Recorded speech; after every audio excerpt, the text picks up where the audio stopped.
एक दिन माता लक्ष्मी और भगवान विष्णु धरती लोक पर घूमने आए, लेकिन धरती लोक पर माता लक्ष्मी से एक गलती हो गई। उसके बाद भगवान विष्णु ने उन्हें धरती लोक पर 3 साल तक नौकरानी बनकर रहने को कहा। चलिए जानते हैं क्या थी माता लक्ष्मी की वो गलती जो उन्हें नौकरानी बनना पड़ा।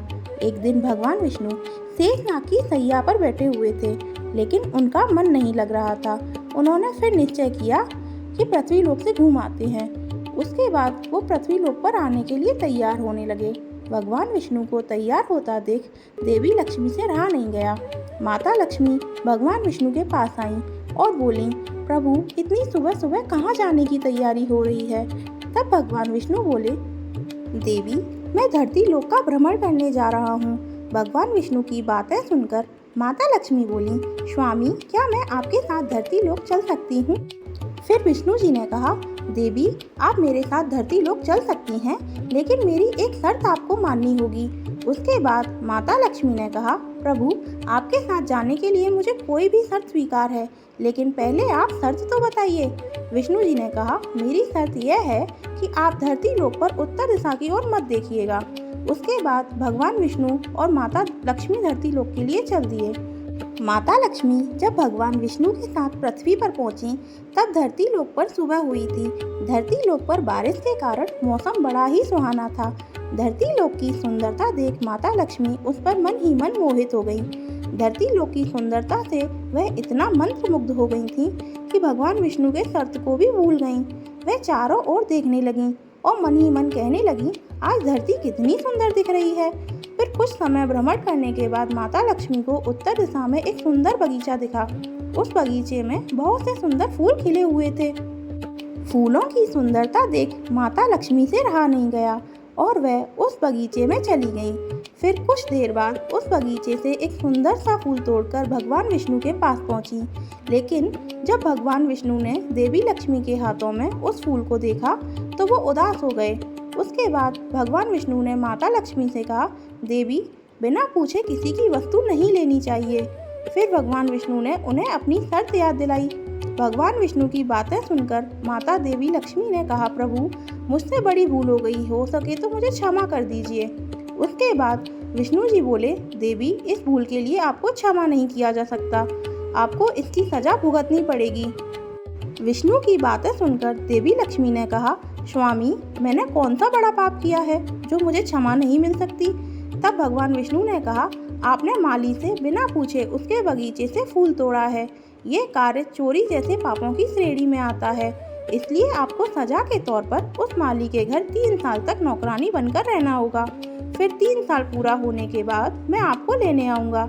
इतना कहकर विष्णु जी अपने धाम वापस लौट गए। इधर भगवान विष्णु के जाने के बाद माता लक्ष्मी एक गरीब कन्या का रूप धारण कर उस माली के घर पहुंची। उस माली का नाम माधव था। माता लक्ष्मी ने देखा कि माधव एक झोपड़ी में अपने परिवार के साथ रहता है। फिर कुछ देर बाद माधव जब अपनी झोपड़ी से बाहर आया तो उसने उस गरीब कन्या को देखा।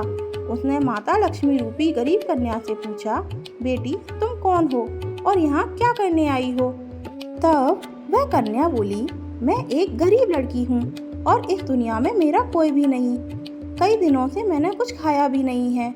आपसे प्रार्थना है कि मुझे अपने यहाँ काम पर रख लीजिए। कन्या रूपी माता लक्ष्मी की बातें सुनकर माधव को दया आ गई।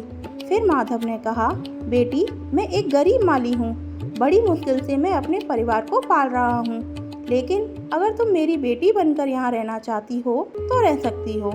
उसके बाद माता लक्ष्मी माधव के घर रहने को तैयार हो गई। उसके बाद माधव उस कन्या को झोपड़ी के अंदर ले गया। फिर अपनी पत्नी से बोला, आज से ये कन्या इस घर में मेरी बेटी बनकर रहेगी। यह सुन माधव की पत्नी खुश हो गई। अगले दिन माधव की कमाई इतनी हुई कि उसने एक गाय खरीद ली। उस दिन के बाद माधव की आमदनी दिन प्रतिदिन बढ़ने लगी। फिर कुछ दिनों के बाद माधव ने सोचा, जब से ये लड़की हमारे घर आई है तब से हमारी आमदनी बढ़ने लगी है। अभी भी तो मैं पहले की तरह ही मेहनत करता हूँ, कहीं ये लड़की कोई देवी तो नहीं है। इसी तरह समय बीतता गया और 3 साल पूरा होने के अगले दिन जब माधव अपने खेतों से आया तो दरवाजे पर देवी रूपी एक महिला को देखा। नज़दीक आकर जब माधव ने उस महिला को देखा तो वह समझ गया, यह तो वही लड़की है जो 3 साल पहले मेरे घर आई थी। फिर माधव को समझते देर नहीं लगी कि 3 साल से मेरे घर गरीब कन्या के रूप में माता लक्ष्मी वास कर रही थीं। उसके बाद माधव ने पत्नी सहित बच्चों से बाहर आने को कहा। बाहर आकर जब माधव की पत्नी देवी लक्ष्मी को देखा तो हैरान हो गईं। फिर माधव की पत्नी ने माता लक्ष्मी से कहा, माँ, हम लोगों से कोई गलती हो गई हो तो क्षमा कर देना।